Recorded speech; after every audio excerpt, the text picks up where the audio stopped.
Hello, welcome to the Vici magazine's interview. Thank you for agreeing to be our next guest. Would you like to introduce yourself to the audience first? Sure. My name is Nemuun, and I'm the college guidance counselor at Hobby School of Ulaanbaatar, and I've been doing this for 5 years. I mean, this is my fifth year, and I also happen to be Hobby School's debate coach.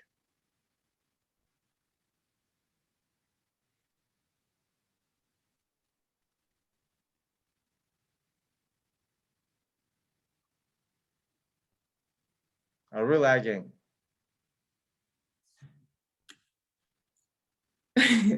No.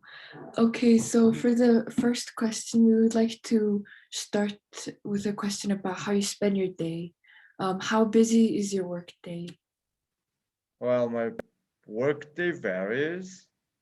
It can get quite busy, and my peak times are it's usually in starting from October and until late January is when the admissions take place. And because I'm very hands-on when it comes to college applications, and I try to give as much individual attention to my students as possible. This means that that it can get pretty hectic. So we're all basically hanging out at school until the late hours, sometimes until midnight or something. And because of the debate competitions, and they usually take place, especially the online ones, usually take place over the weekend. And if there are too many debate competitions, then I don't even have my weekends off. What university did you go to, and why did you decide to go to this university? In general, what do you think students should pay attention to before entering university? Oh my God, how many questions was it? Anyway, so what university did I go to? First of all, I actually changed two universities for my undergrad. And remember, there are two different levels of tertiary studies, right? So right now you're in your secondary education, meaning that secondary school. And then there's also something called tertiary education, which is everything that happens after secondary school.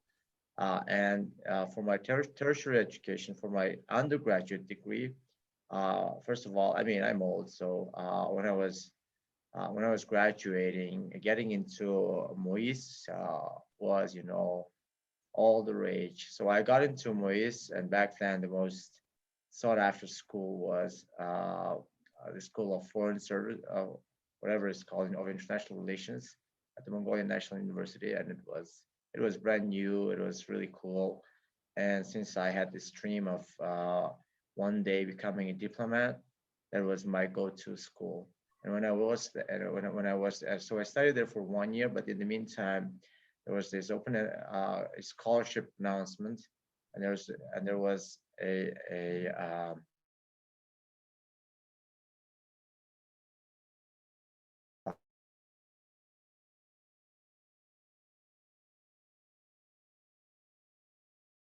which is the Moscow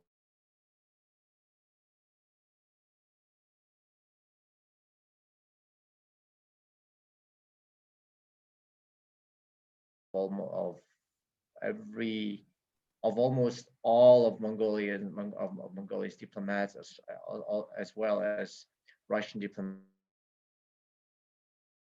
from around the former Soviet bloc. So it's a big school.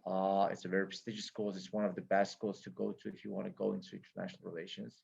Uh, and I won that scholarship, so I left. I had to start new. After finishing my first year at Mongolian National University, I went to Moscow, and then I studied there. I came back, joined the Ministry of Foreign, and afterwards, I decided to go to do some graduate studies. My undergrad degree in Moscow was international law. It was international public law, basically laws of nations. And in addition to it, I also got this general law degree, but it was steeped in Russian law. So I became quite interested and intrigued by commercial law, of which I had the foundation, the foundation skills and the knowledge, but I never really had any real life experience practicing private law because of my work at the foreign ministry.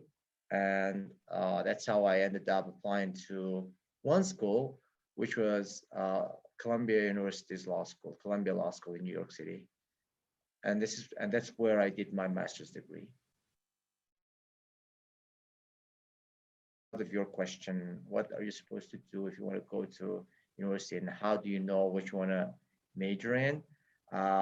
It's really hard to say. I think it happens differently for everyone.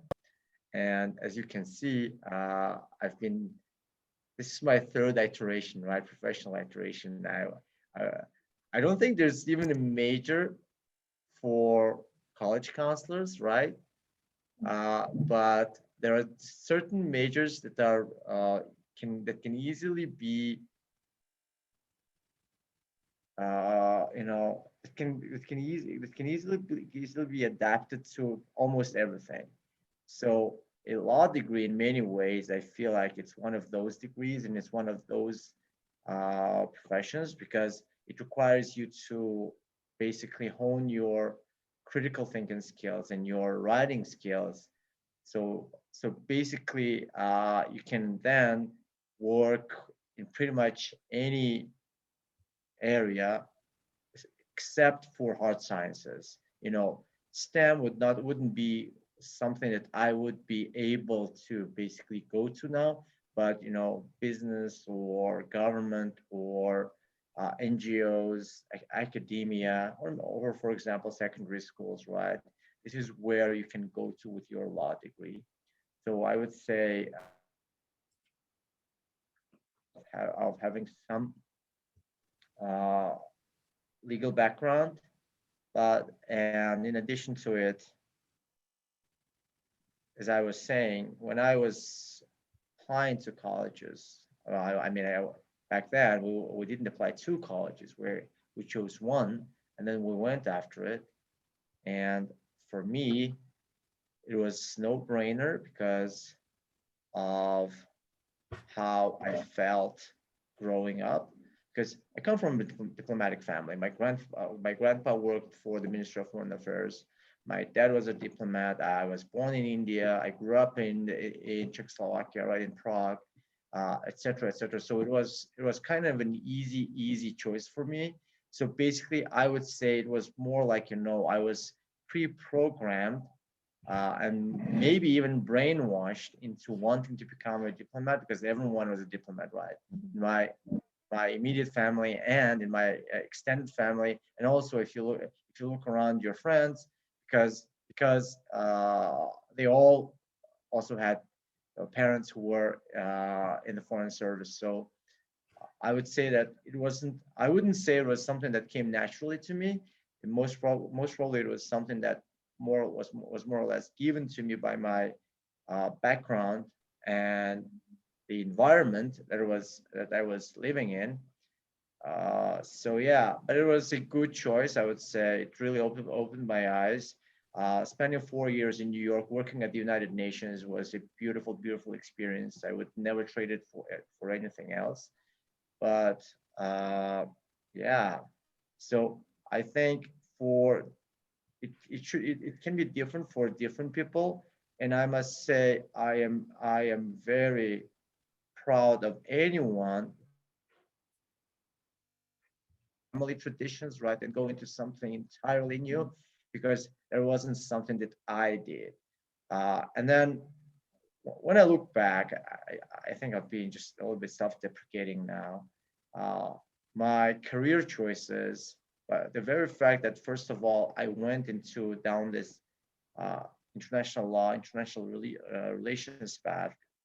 That's this is how I basically more or less limited myself on one side of the spectrum, which is away from hard sciences, away from science, away from STEM, and into more or less related fields such as public policy, or at some point in time, I was also a chief legal officer at a major mining corporation, which was also interesting because I'm admitted to the New York bar.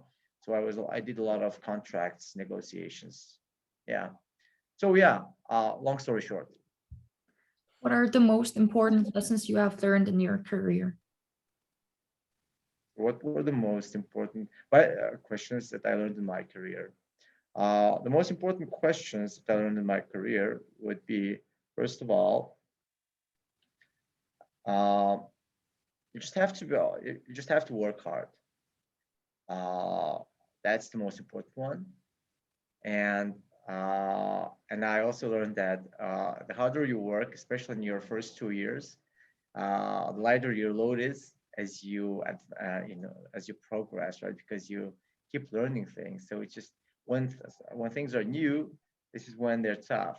But at some point in time, you start it just becomes yours, right? You know how to do things and how to approach it from what angle, and then and this is when you can start actually basically making it easier for yourself. So as a young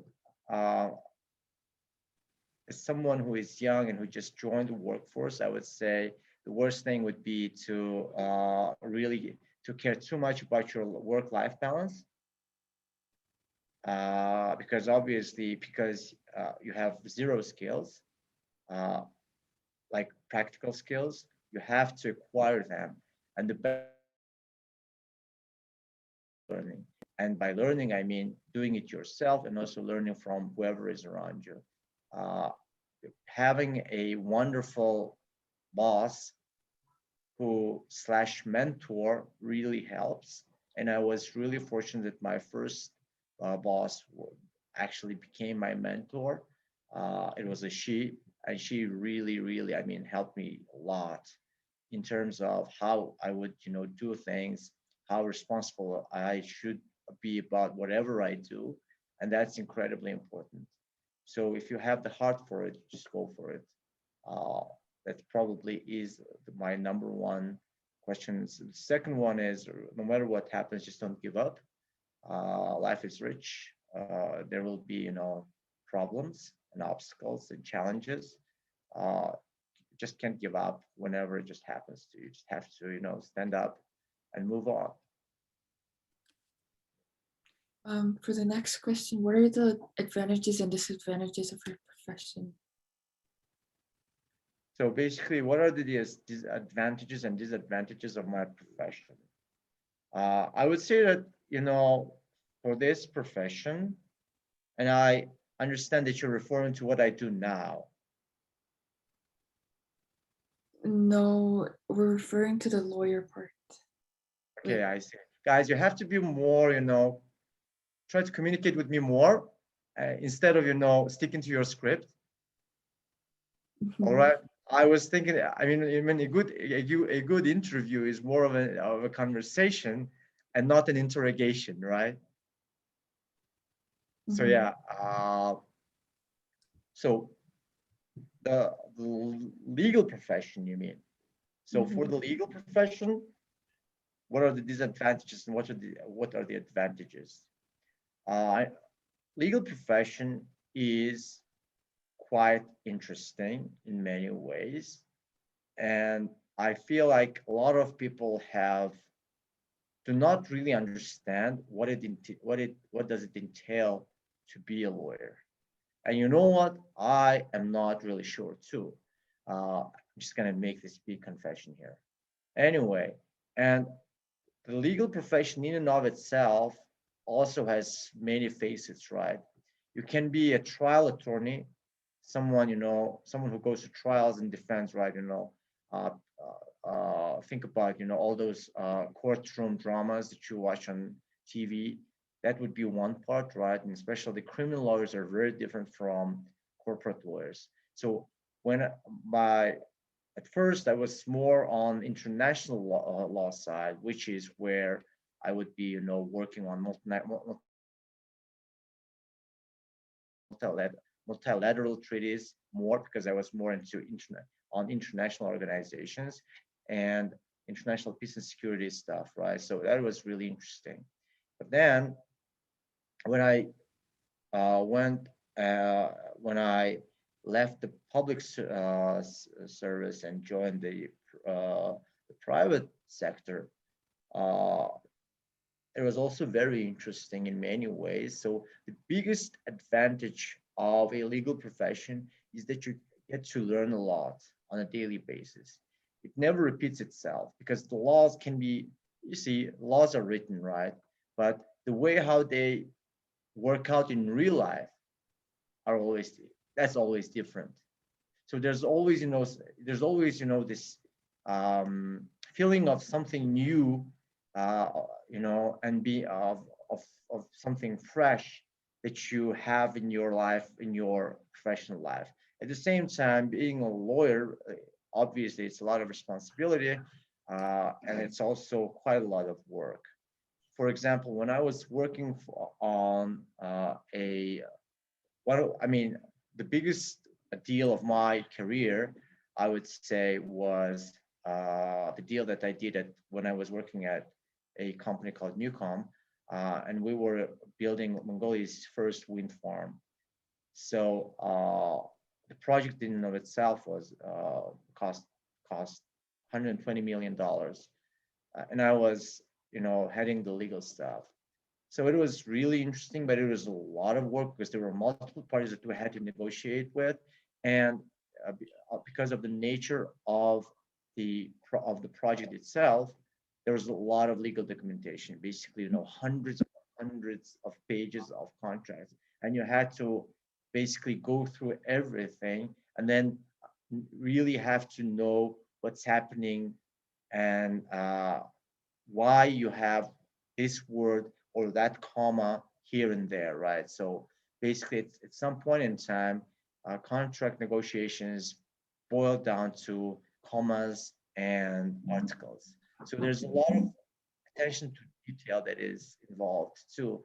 And when you're working on big projects like this, especially with parties that that are working under different time zones, and with a very clear, and when you need to do it, accomplish something in as short period of time as possible, this is when you start forgetting about the times, right? So it was very natural for me to sit in my office at 2 a.m. and our London bankers calling me to my office number, and I would just be sitting there and say, yeah, so yeah, let's talk about it. So in a way, it can actually get affect your work-life balance if you really care about it. But I never really cared about it. For the next question, lawyer is a well-known profession, but not a lot of people know about corporate law. What exactly makes it different from general law? There's no such thing as general law. Let's make it absolutely what I was saying, right? Just like because law is laws, right? They are the foundation of everything. So we regulate our daily interactions as humans through the system of laws and morals and traditions and customs. And the laws that we really do not want to break, right? Things, the customs that we really do not want to break, and that would necessarily be affecting those around us, would be codified into a code of laws. So, and therefore, because laws pretty much regulate everything that we do in our life, because we interact with different people every second of every day, right? What I do now would still be having some impact on somebody else. I mean, not exactly what I'm doing now, being talking, but when I walk out on the street, when I'm digging a hole in my yard, all that stuff, right? So, and this is the reason why laws are incredibly different, and there's really no such thing as general law. So basically, at some point in time, you have to specialize. So how you specialize is you can become anything, right?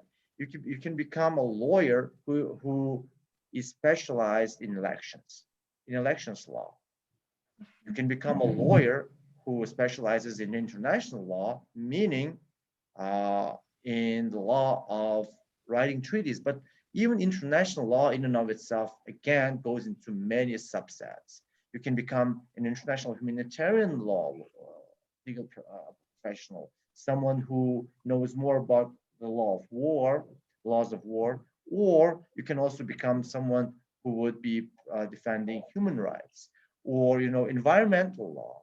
So you name it, right? There are also laws concerning the rights of women, children.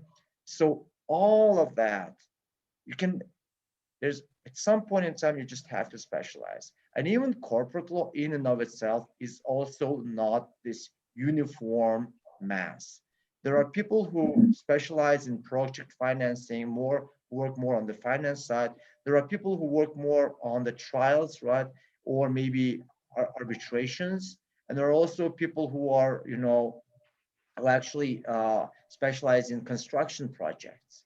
So basically, at some point in time, you just have to know the underlying relations, the real life relations that your laws, that whatever area of law that you're trying to specialize in is trying to regulate. And once this link between real life, what's happening on the ground and the laws is broken, if you take it away, then your laws, being a lawyer doesn't make any sense, right? Because at the end of the day, whatever you're doing, your contracts, whatever you're doing, when you're writing a contract, when you're drafting a contract for your client or for your company, right? You have to be cognizant of the fact that this contract is something that will need to be implemented in real life.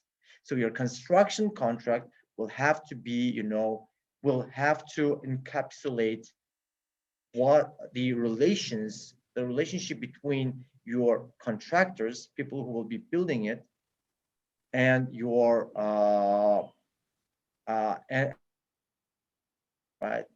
So this is the reason why it's really hard to say, as far as corporate law is concerned, it's very paper-based work. So you really, really have to go through hundreds of pages of documentation, right? And it's probably not the most exciting reading ever. It's usually incredibly boring. From a layman's perspective, it can actually be quite exciting. Yes. What kind of a student were you in high school? What kind of a student was I in high school? So when I was in high school, I was a good student. I wouldn't say I was an excellent student, but I was a good student. I was an A student, and I was pretty much active. Even back then, when I was a student, we didn't have too many extracurricular activities like you guys have now. But yeah, I had my share of Olympiads. I guess the highest that maybe National English Olympiad, was it the bronze medal or something? I don't even remember. It was a long time ago, and I even wrote a play once. So yeah, I was an active student, and I really loved my high school years. Those were good times, and one thing that I would say that really helped me was that I never really, doing homework was never a problem for me. So I just knew that if I'm done with my homework, I can do whatever I want to do, right? So, and that was this huge incentive for me to be done with my homework as soon as possible. So I would actually go and do it right after the classes end. I would just go somewhere and just be done with everything, and I would never really leave it, somewhere and procrastinate. The first thing after school for me was just to be sure that I did all my homework and do it in as quickly as possible, so that I had free time to basically enjoy myself. And by enjoying myself, I'm a bit of a bookworm, and especially when I was in school, I was more so. So I was just there was always that book that I really had to finish, but I couldn't take that book until I was done with my homework. So there was just this big incentive for me to be done with the homework as soon as possible. Yeah. Would you like to share an accomplishment that you're most proud of? Do I have an accomplishment that I'm incredibly proud of? Mhm. I think there are quite a few. I'm kidding. The thing is, it's such an interesting question to ask someone of, basically you're asking me to brag about something, right? So yeah, do I have any bragging rights? I would say I must have I must have a few. But then thinking back, maybe, you know, once priorities change, right? So when I was in, okay, so from my university years, I think that the most memorable experience, I wouldn't say it was the moment that I was most proud of myself, but I would say one of the most memorable experiences was when I was chosen as the graduation speaker at Columbia University's class of 2009, law school's class of 2009. So I had to deliver this speech in front of everyone, and that was really, really exciting. And I still can't believe that somehow I just ended up doing it. So that's something. I mean, I would say there was something for me because Columbia is beautiful, right? The campus is beautiful, and there's this huge lawn right in front of the law library, and the one with the alma mater's statue in front of it, this iconic building. And then there's the Butler Library. And we had this, and our graduation ceremony was happening right there, right in between. There was a stage, and I had to represent everyone. It was quite exciting, yes. And I mean, it just brings a smile to my face whenever I think about it. Yeah. But in addition to it, I would say life shouldn't be about one big accomplishment, right? Or one memory. It's all about micro goals that at the end of the day should basically snowball into one big accomplishment, right? But you should never be able to say what your big accomplishment is because you're not supposed to stop. Well, so micro goals means there will be also multiple achievements along the way. So, for example, right now in my current job as a debate coach, for example, right, I would be incredibly happy when one of my less experienced debaters would make this beautiful speech.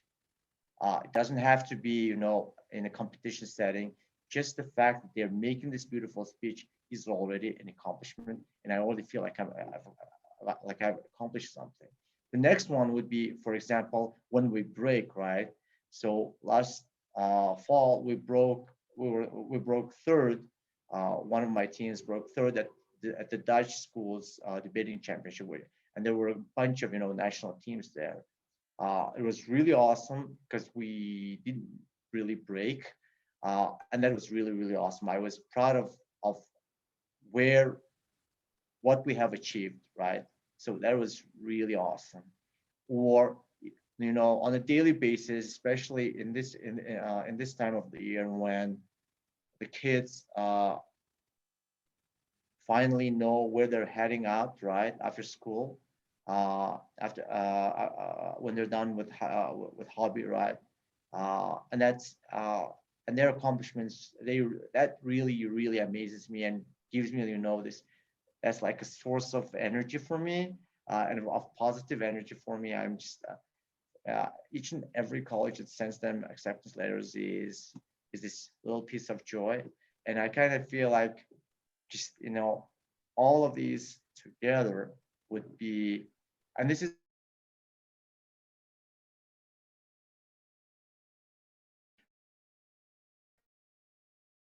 the fact that I'm doing what I'm doing now, and that I had the guts to leave my corporate job and actually go into the education sector, because I would say that was probably one of the best decisions I've ever made in my life. For the last question, do you have any advice that you think is valuable to high schoolers? And also, what advice would you give to scholars who want to pursue legal careers?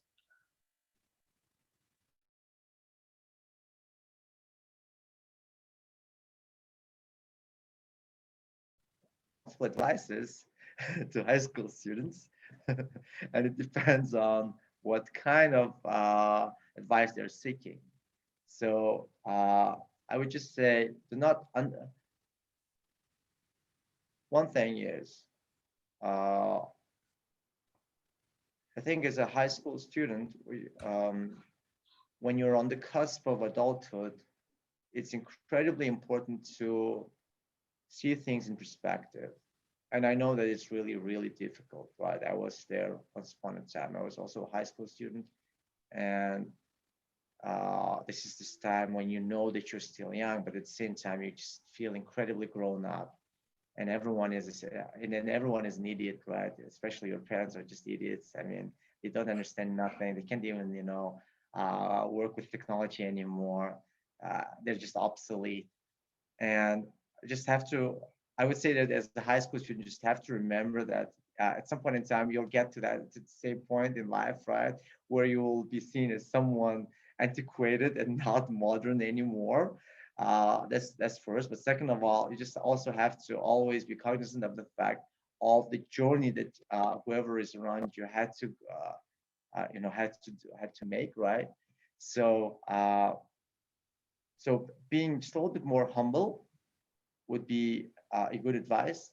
But I'm not saying humility as in thinking that you're worse than everybody else. I think that's another extreme that people should, especially high school students, should avoid.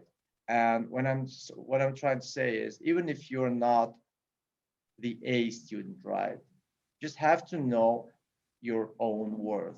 Because I know a lot of students who are not A students, and they don't really care about it, but they're just incredible, warm individuals, right? They have this big personality, and that's the most important thing. So basically, at the end of the day, just think about what you're good at and know what you're good at. And if you're good at something, keep improving it. Never stop, right? So I was listening to this TEDx talk the other day, and there was this woman, and she was just saying the most important thing in life, especially when you're a young person, is grit. Grit. Without grit, you can never achieve anything. You can have all the passions in the world, but if you do not work on your passions, if you can, it's basically like falling in love, right? You're madly in love, and then it becomes a habit, right? And you have to learn how to love the habit, right? So basically, this passion phase will always fade. Just think, but then it shouldn't stop you from continuing to see the beauty in what you're doing. So as you walk on the streets, right? When you read, when you